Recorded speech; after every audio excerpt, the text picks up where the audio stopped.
నాకైతే ఫస్ట్ చాలా డిఫరెంట్ గా అనిపించింది. ఫేస్ కూడా గుర్తుపట్టినంతగా ఉందంటే నిజంగా ఆ సినిమా ఇంకా ఏ రేంజ్ లో ఉంటుందో మనం ఊహించలేము.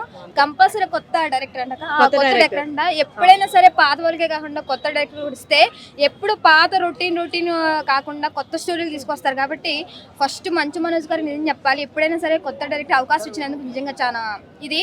కాబట్టి సినిమా మాత్రం వేరే రేంజ్ లో ఉంటుందని అనుకుంటున్నాం. ఎందుకంటే ఆ పోస్టర్ లోనే అర్థమైపోతుంది అసలు నిజంగా మంచు మనోజ్ అయినా అని ఫస్ట్ నాకు అర్థమైంది. తర్వాత ఇంకా తను చూసి ఆ క్యారెక్టర్ అంతా నాకు ఏదో వేరే యాంగిల్లో ఉంటుందని అనిపిస్తుంది. సో అయితే మిరాయి బ్లాక్ బస్టర్ అయింది కదా, సో ఇది కూడా అంత హైప్ వచ్చే అవకాశం ఉందంటారా? మరి కంపల్సరీ, ఎందుకంటే కొత్త డైరెక్టర్ కాబట్టి మొత్తం ఆయన చేతిలోనే ఉంటుంది. ఇంకా మంచు మనోజ్ గారు ఇంకా వేరే యాంగిల్లో చూపిస్తారని చెప్పి అనుకుంటున్నాం. సో ఇప్పుడు మిరాయి లుక్స్ చూసారు మీరు, సో ఈ లుక్స్ కూడా చూసారు, చాలా డిఫరెంట్ జోనర్ కదా రెండు కూడా. ఎలా అనిపించింది మీకు? అదే డిఫరెంట్ గా అనిపిస్తుంది. ఎందుకంటే ఇప్పుడు ఒక సినిమా అయిపోయినప్పుడు డల్ అవ్వకుండా మంచు మనోజ్ గారు ఇంకా కొత్త డైరెక్టర్లకు అవకాశం ఇచ్చు సినిమా తీయాలని ఆలోచన రావడం అనేది ఇది. కాబట్టి కంపల్సరీ ఆ సినిమా ఎట్లయినా సరే మంచిగా రావాలి, ఆ డైరెక్టర్ అనేది తీయాలని చెప్పి మనస్ఫూర్తిగా కోరుకుంటున్నాం. సినిమా మాత్రం వేరే లెవెల్లో హిట్ అవ్వాలి. అండ్ నెక్స్ట్ వన్ ఈ స్టోరీ అయితే మనం చూసుకున్నట్లయితే బయటకు వచ్చింది స్టోరీ కూడా, ఇది స్వాతంత్రానికి ముందు జరిగింది అని చెప్పేసి అన్నారనమాట. దాని నుంచి వచ్చిన స్టోరీ ఇది. సో ఇలాంటి స్టోరీస్ అన్నిటిని ప్రజల ఏమంటారు రిసీవ్ చేసుకుంటారంటారా?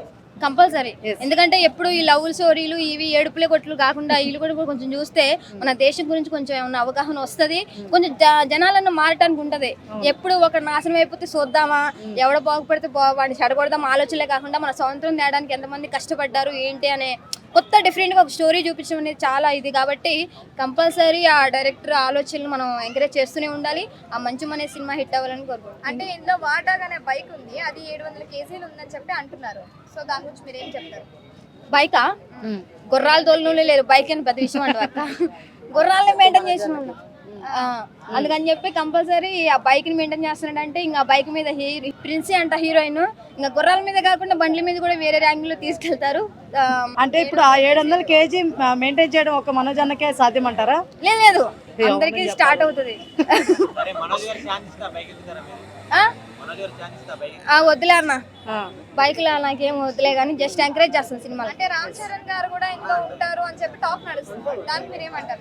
ఇప్పుడు సినిమాలు మొత్తం డబుల్ తీస్తున్నారు. మొన్న చిరంజీవి వెంకటేష్ ఎట్లయిందో ఒక హీరోతో సాధ్యం కావట్లేదు, ఇద్దరు హీరోలు పెట్టి ఒక టాప్ లో లేపుదామని చెప్పి ఆలోచన చేస్తున్నారు. కాబట్టి కంపల్సరీ ఇద్దరు హీరోలు ముగ్గురు హీరోలు పెట్టండి సినిమాలో.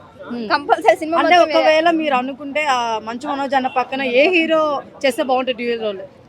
హీరోనా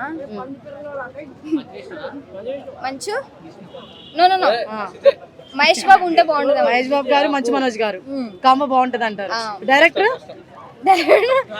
ఏ డైరెక్టర్ అయినా పర్లేదు, మంచు మనోజ్ మహేష్ బాబు సినిమా వస్తే మాత్రం, ఎందుకంటే మహేష్ బాబుకి ఆల్రెడీ ఫ్యాన్స్ ఎక్కువ, నేనే ఫ్యాన్స్, అమ్మాయిల ఫ్యాలింగ్ ఉంటది. కాబట్టి ఆ సినిమా మాత్రం మహేష్ బాబు కోసమే చూస్తారు.